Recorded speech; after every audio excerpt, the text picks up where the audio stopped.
Primeiramente, eu quero me apresentar, né, para vocês, falar um pouquinho sobre mim, né, sobre o meu percurso. Como vocês viram, eu sou mestranda do mestrado de Estudos Linguísticos da UFES, né, do programa FEGEL, e tenho como orientador o professor Patrício Barreiros. Bom, eu sou formada em Letras, Língua Espanhola e Literaturas pela UNEB de Santo Antônio de Jesus. Também sou graduada em Pedagogia, tenho especialização em Língua Espanhola e em Alfabetização e Letramento, só que o mestrado era algo que eu buscava fazer uma pesquisa em que eu trabalhasse a língua espanhola, porque desde pequena, por algum motivo que eu não sei o qual, eu sempre fui apaixonada pelo espanhol. Porém, eu nunca tive espanhol, né? Eu já estudei em escola particular e escola pública, fiz o ensino médio na escola pública, e em nenhum momento da vida eu tive o contato, pelo menos escolar, com a língua espanhola. E vim ter esse contato, de fato, na universidade. E eu queria conseguir desenvolver minha pesquisa de mestrado, entrar em um mestrado em que eu desse continuidade a esse estudo do espanhol. E aí eu descobri na UFES o projeto do professor Patrício Barreiros, que buscava inserir o espanhol, continuar com essa inserção, que eram os estudos dos marcadores culturais.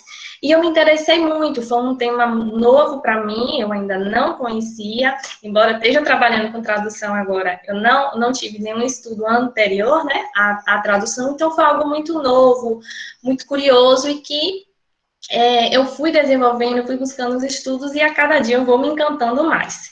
Então, para vocês hoje, eu vou apresentar um recorte da minha dissertação, né? Não é esse o título, mas é um recorte do que eu trabalho nele. E aí, eu trabalho aqui, o tema que eu trouxe para vocês é Entre Pratos e Temperos da Bahia, Dona Flor e seus dois maridos, traduzida para o espanhol. No decorrer do nosso trabalho, vocês vão ver aqui, a tela acho que minimizou. Isso, Aline, ela saiu do modo de exibição. Ela saiu do modo de exibição. Isso. É porque eu não consigo acompanhar aqui, mas eu vou colocar novamente. Pronto. Show agora. Então, ao longo da apresentação da minha pesquisa, vocês vão entender por que Entre Pratos e Temperos da Bahia, né? A gente vai trabalhar um pouquinho aí. Então, eu vou começar um pouquinho mostrando um breve roteiro da apresentação, em que eu vou falar um pouco sobre a obra, eu vou falar sobre o tema da minha pesquisa, eu vou falar da tradução, então eu estou trabalhando duas línguas, a língua portuguesa do Brasil, português do Brasil e o espanhol. E vou falar sobre esse léxico, que eu vou trabalhar também. Esse léxico também vai ser considerado um dos marcadores culturais, que é o objeto, né, de estudo da minha pesquisa. Para isso, primeiramente, eu vou mostrar a vocês a obra, né? Então, eu trabalho com a obra de Dona Flor em português, a versão do ano 2000, e em espanhol eu trabalho a obra com a versão de 2009. E essa obra é do nosso famoso escritor, né, Jorge Amado, que é um dos escritores mais lidos e traduzidos no Brasil. Todo mundo conhece, acho que ninguém vai dizer assim, eu não conheço o Jorge Amado. E essa obra, ela foi traduzida em mais de 40 idiomas. Foi vendido mais de 75 mil exemplares quando ela foi lançada, né? E a primeira versão dela, que foi a primeira publicação, foi em 1966. Porém, eu trabalho com a obra em português em 2000, não trabalho com a primeira versão, porque eu busquei um recorte temporal mais próximo entre o texto original, a obra do ano 2000, com a obra de 2009, eu tenho um recorte temporal aí mais próximo um do outro. Nesse sentido, se vocês observarem essa imagem, vocês conseguem conhecer que cidade é essa?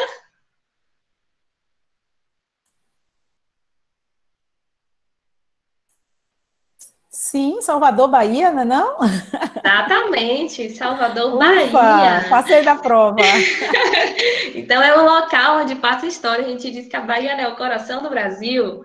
Então, a gente precisa conhecer um pouquinho esse contexto de onde passa a obra, porque através dele a gente vai descobrir, vai conhecendo um pouco da Bahia que é retratada na obra de Jorge Amado. Então, essa obra se passa na cidade de Salvador, né? Aborda os costumes, culturas do povo soteropolitano, e a gente tem como personagem, quem são os personagens dessa história, né? Os 3 personagens principais aí, a gente tem a Dona Flor, né, que é a personagem principal, e ela é uma professora de culinária, tá? E a chave para o meu estudo. E ela tem 2 maridos, mas muita gente me perguntou, por que eu quis trazer isso aqui? Porque muita gente conhece a obra por título, Dona Flor e seus 2 maridos. E até hoje eu ainda recebo algumas perguntas. Ah, você está estudando uma obra de uma forma de caráter mais sensual, Dona Flor e seus 2 maridos, não sabe de fato o que é que envolve esses 2 maridos, né? Então, não é essa relação que muita gente, às vezes, pensa. E aí, tem todo um mistério, gente. É uma obra, assim, muito divertida, muito prazerosa, muito rica em detalhes, que você consegue imersar, viajar para dentro de Salvador sem sair de casa, apenas com o livro na mão. Então, como ela é uma professora de culinária, ela aborda no seu livro inúmeras receitas que, se a gente pegar, a gente consegue fazer. Pelo menos a gente tenta, né? Dá certo, a gente prova no final a receita. Mas a gente consegue fazer essa viagem no texto, conhecer outra cultura, para principalmente quem não conhece, pega uma obra traduzida, consegue conhecer todo o aspecto cultural que está envolvido nessa obra, através de toda a riqueza, de todos os detalhes que Jorge Amado vem trazendo dentro da obra. E aí, essa obra, como ela é uma professora de culinária, essa obra está entrelaçada com a gastronomia, então ela envolve toda a trama e representa a identidade cultural baiana. Então, a culinária é, de fato, antes de tudo, cultura. A gente consegue, pelos nomes característicos de determinados pratos típicos, identificar, ver costumes, tradições, hábitos. Então, esse estudo lexical que eu vou fazer dentro da obra que a gente se propõe, é possível a gente explorar toda essa riqueza, né, as expressões culturais de um povo, e a partir daí conhecer mais o local que está sendo inserido, a cultura que está sendo abordada na obra. E principalmente, assim, quando a gente fala de obras regionalistas, quando a gente traz obra literária, a gente traz um discurso mais próximo da nossa realidade, que permite ao tradutor, no momento do ato tradutório, ver como se vai ocasionar esse processo. Então, tem uma imagem enorme, que é a moqueca, né? Então, como é que se traduz moqueca? Como é que é algo característico da Bahia, que eu vou levar para uma outra cultura, e que essa outra cultura vai compreender, vai entender. Então, dentro da minha pesquisa, eu vou refletir sobre algumas questões. Então, a gente vai ver que a importância de traduzir está em permitir esse contato entre a língua, está em estabelecer um diálogo intercultural, em adaptar a língua, a cultura de chegada, a língua de partida, né? Não só adaptar, mas ver novas estratégias, novas formas de estar permeando dentro das culturas, de como fazer esse trânsito cultural de uma língua para outra, né? E o tradutor, ele também vai encontrar dificuldades no ato de tradução, porque é normal. Se eu pego uma obra hoje, eu traduzo, outra pessoa pega essa obra, traduz, vai surgindo, cada um vai encontrar uma dificuldade. E aí, como é que a gente vai, digamos assim, sanar essa dificuldade? O que é que o tradutor pode fazer para que essa dificuldade seja, digamos assim, dirimida, né? Como são estratégias. Então, a gente vai fazer algumas reflexões ao longo da pesquisa, o que é que o tradutor ele precisa saber, né, no momento que se vai traduzir uma obra. Então, a gente precisa considerar o contexto sociocultural, entender língua como fator cultural, porque nos primeiros estudos lá da tradução, se a gente for compreender, a gente vai ver que, primeiramente, a língua era mais a tradução de significado, era uma substituição do léxico. E hoje, com os avanços dos estudos, se a gente já entende que língua é um fator cultural, que língua e cultura estão indissociáveis, então a gente tem que levar essa prática para o ato tradutório.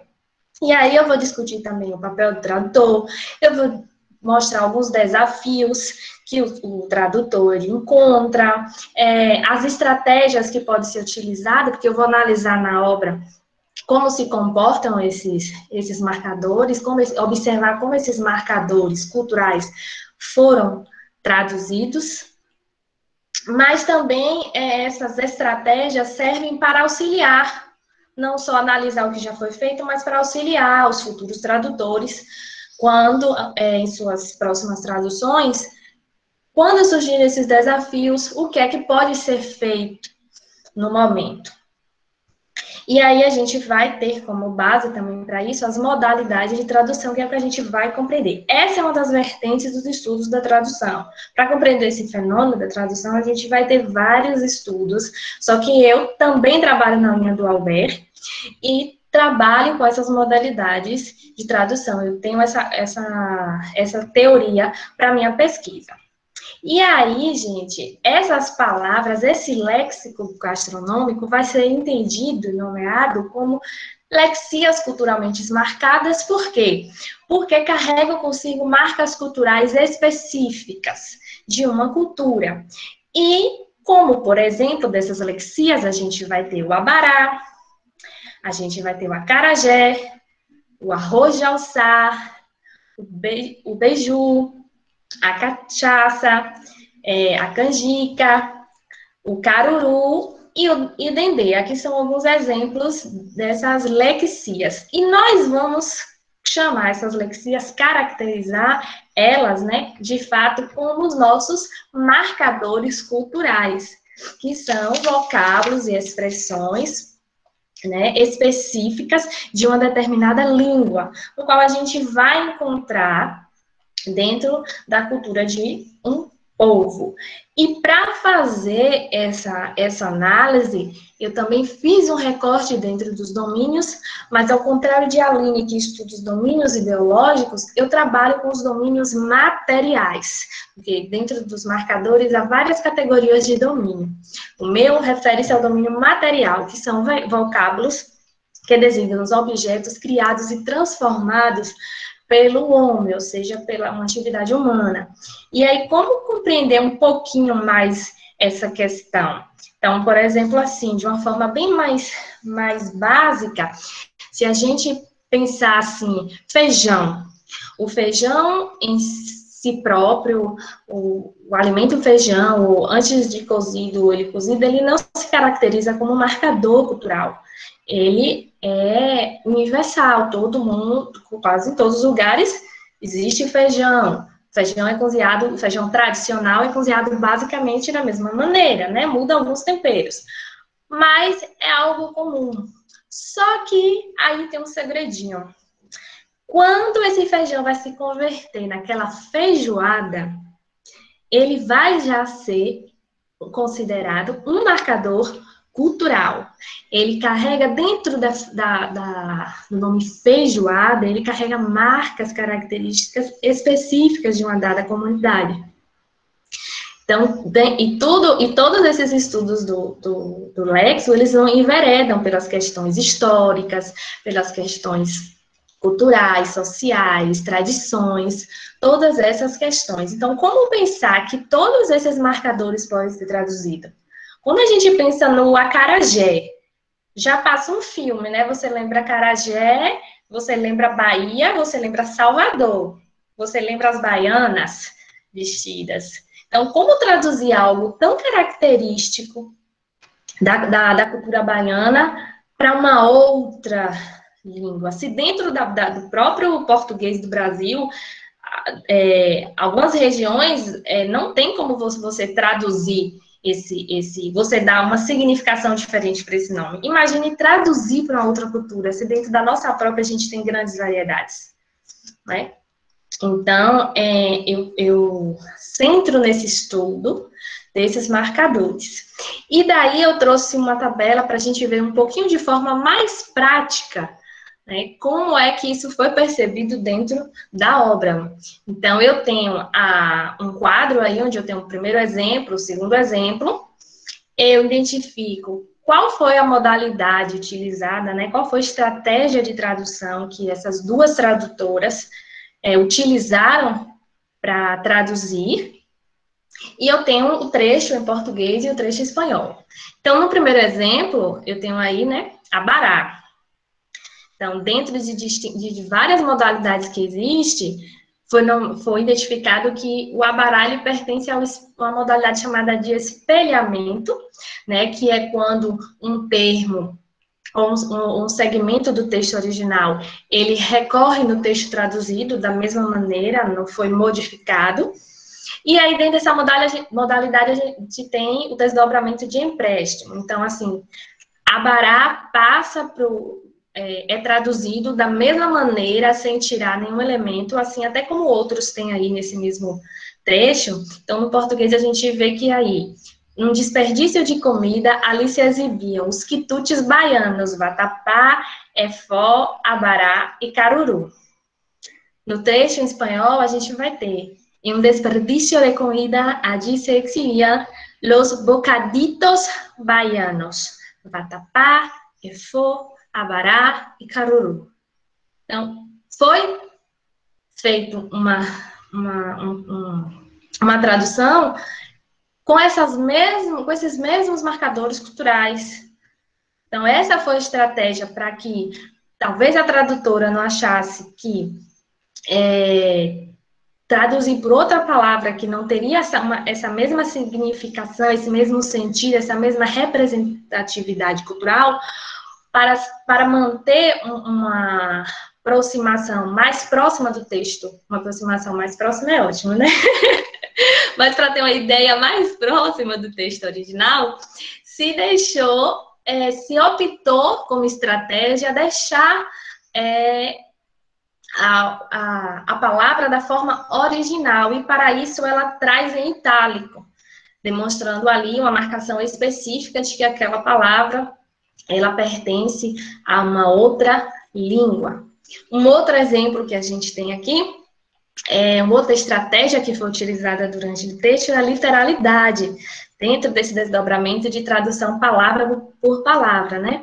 Então, são os marcadores que vão existir, são as lexias que vão existir em ambas as línguas. Então, cachaça e cachaça, ao ser traduzida, elas pertencem às duas línguas. No primeiro exemplo, ela não pertence à cultura original, no caso da cultura espanhola, né? A gente pode dizer que ela pode pertencer a outra cultura, porque pode ter sido acrescentada, ou em questões, por exemplo, de dicionários, possa ser que tenha sido utilizadas, mas no momento